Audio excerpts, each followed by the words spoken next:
Déclaration commune UDPS Apareco ARP.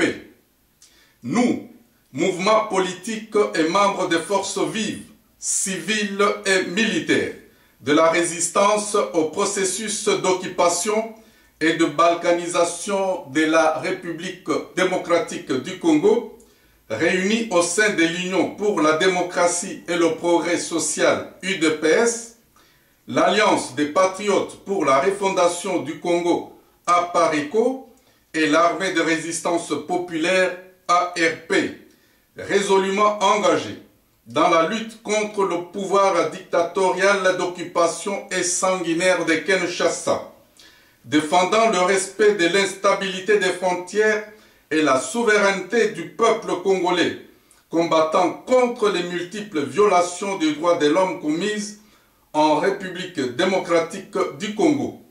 Avons analysé et examiné les conséquences politiques et sécuritaires négatives découlant des élections présidentielles et législatives du 28 novembre 2011, en République démocratique du Congo en particulier, et de l'occupation du pays par des forces étrangères en général. Point 1. Des élections présidentielles et législatives organisées le 28 novembre 2011 en République démocratique du Congo. Considérant unanimement que ces élections ont été entachées de fraudes massives et de multiples violations des principes démocratiques élémentaires, orchestrées et planifiées par celui que l'on appelle Joseph Kabila et son gouvernement, en sa faveur bien sûr, et au détriment des autres candidats, dont particulièrement M. Etienne Tshisekedi, président de l'UDPS. Attendu que ces violations ont été constatées par la communauté internationale et des organismes indépendants, à travers notamment le Centre Carter, la mission des observateurs de l'Union européenne, de l'Union africaine, de la SADC, du Bureau conjoint des Nations Unies, ainsi que par le peuple congolais à travers notamment l'Église catholique, sans oublier les observateurs des différents partis politiques de l'opposition ayant pris part à ce scrutin. Après analyse de tous ces faits, nous considérons que le peuple congolais dans son ensemble a été victime d'un hold-up électoral de la part de celui que l'on appelle Joseph Kabila, qui a détourné et confisqué illégalement et arbitrairement la volonté du peuple congolais souverain primaire. En conséquence, 1. Nous lançons un appel patriotique et solennel au peuple congolais de se mobiliser pour la défense de ses inaliénables droits fondamentaux bafoués et violés par celui que l'on appelle Joseph Kabila et ses acolytes. 2. Nous demandons au peuple congolais de faire usage de l'article 64 de la Constitution en vigueur qui lui confère le droit de recourir à tous les moyens lorsque ces droits fondamentaux sont violés. 3. Nous invitons tous les Congolais, où qu'ils se trouvent, à poursuivre le combat, à exercer leur droit à la légitime défense, en vue de mettre un terme définitif au régime fantoche et prédateur de l'imposteur que l'on appelle Joseph Kabila pour redonner sa dignité au peuple congolais. Point 2. De l'insécurité et de l'instabilité qui perdurent dans les provinces martyres du Nord Kivu, Sud Kivu, Maniema et provinces orientales depuis 1996 jusqu'à ce jour. Attendu que, depuis des années, plusieurs rapports de l'ONU et des ONG, dont ceux très récemment de l'ONG Human Rights Watch et des experts de l'ONU, reconnaissent péremptoirement que le principal milice et rébellion qui sème la mort, la désolation et participe activement au pillage des provinces du Nord Kivu, Sud Kivu, Maniema et provinces orientales sont créés, organisés soutenu et manipulé par certains pays voisins de la RDC avec la complicité des plus hautes autorités politiques et militaires de la République démocratique du Congo.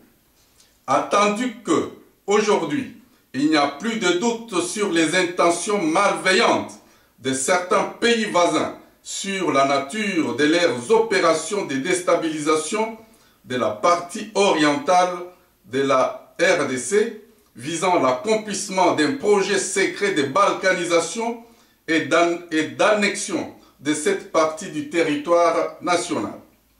Considérant que l'extermination massive et planifiée de notre population porte désormais les germes d'un véritable génocide et s'ajoute à la volonté évidente de mise à mort de l'État congolais. 1. Nous réitérons toute notre solidarité aux populations meurtries de l'Est de la RDC et à toutes les forces qui combattent l'occupation dans cette partie de la République. 2. Nous nous engageons à user de tous les moyens pour sauver la nation congolaise en conjuguant nos efforts communs et en transcendant nos divergences internes. 3. Nous invitons par conséquent tous les Congolais sans distinction d'appartenance politique, philosophique ou idéologique à nous rejoindre sans délai pour faire face efficacement aux dangers qui menacent aujourd'hui notre destin commun et le devenir de la République démocratique du Congo. Nous les appelons à l'unité et à la solidarité nationale, à bannir la peur et le doute, à surmonter leurs divergences internes pour affronter toutes les puissances obscures qui œuvrent pour la mise à mort de l'État congolais.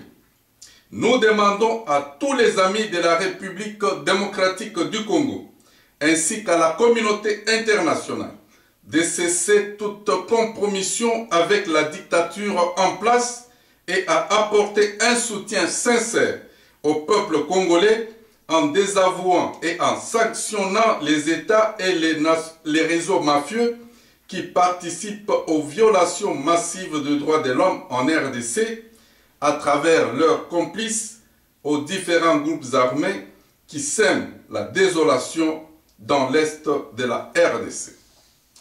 Point 3. Du sommet de la francophonie prévu en RDC du 12 au 14 octobre 2012. Au vu des principes défendus par l'Organisation internationale de la francophonie, nous attendons de celle-ci 1. Une reconnaissance claire et publique des ruptures de la démocratie en République dite démocratique du Congo et une condamnation ferme et non équivoque de la situation des privations des libertés des mouvements imposée à M. Étienne Tshisekedi, véritable vainqueur du dernier scrutin électoral présidentiel organisé le 28 novembre 2011 en RDC. 2. Nous attendons donc l'annulation ou la délocalisation du 14e sommet de la francophonie prévu en RDC du 12 au 14 octobre 2012 en guise de désapprobation des violations massives des droits de l'homme en République démocratique du Congo. Les cas du sommet de la Bolle en France en 1994 faisant jurisprudence en matière de délocalisation. 3. À défaut, au cas où l'OIF déciderait de maintenir la tenue de ce sommet en République démocratique du Congo, en dépit des violations des droits du peuple congolais par celui que l'on appelle Joseph Kabila et du refus justifié du peuple meurtri et souverain de la RDC. Nous appellerons alors toutes les forces vives de la RDC de se mobiliser pour empêcher par tous les moyens le déroulement paisible des travaux de ce sommet à Kinshasa. Ainsi, nous, UDPS, APARECO et ARP, au regard de l'ensemble de la situation préoccupante qui prévaut en République démocratique du Congo, avons-nous décidé de conjuguer à partir de ce jour nos efforts et moyens en vue d'aboutir à l'objectif commun de libération de notre pays de l'occupation étrangère, de rétablissement de la souveraineté du peuple congolais et d'instauration d'une véritable démocratie en République démocratique du Congo.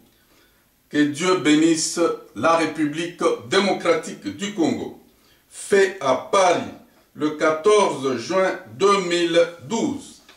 Pour l'UDPS, Félix Tshisekedi, secrétaire national chargé des relations extérieures au sein de l'UDPS.